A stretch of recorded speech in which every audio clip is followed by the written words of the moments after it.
ever noticed with these people that are supposed to be like, one of you and I, the sort of thing, like normal people, bottom line is, they're all about looking out for each other, looking after the community, all that sort of stuff.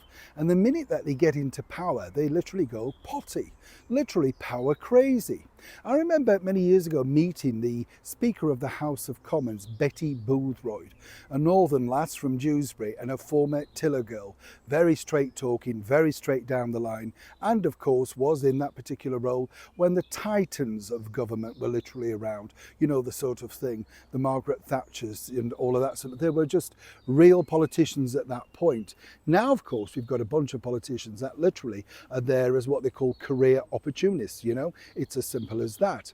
But what's fascinating about this particular latest batch, and more so this particular Speaker of the House of Commons, is this man, Sir Lindsay Hoyle. Now, a Lancastrian who really uses his northern accent to add on some charm. But clearly, the bottom line is, well, he just loves power, and this goes to prove it. As ever, let me explain.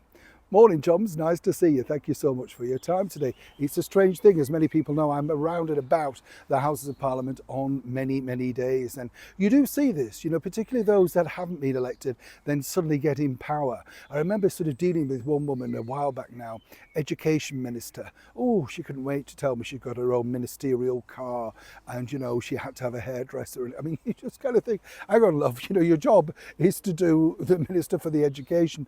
Lost in power, couldn't believe it. And before, I would chat to her as we're waiting for the bus. She had a ministerial car, could have given me a lift to the tube station. No, security issues, right? You see what I'm saying? So it's a bit like this man, Lindsay Hoyle, right? Now, Lindsay Hoyle, literally, as we know, had a portrait painted of himself. Yes, £36,000, 10 grand also for the frame, and a vanity project. Then, of course, a list of all other sorts of things that literally he walked away with, quite frankly, because he could. And now this emerges. And when you think about it, there are many different things that he could have done with all of this stuff.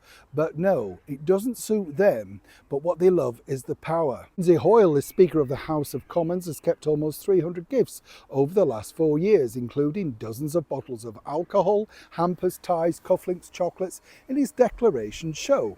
The Speaker received large volume of presents from foreign dignitaries such as ambassadors, MPs and sometimes companies, and chose to keep hundreds of them rather than donating them to Speaker's House, his residence-free and Office of Parliament.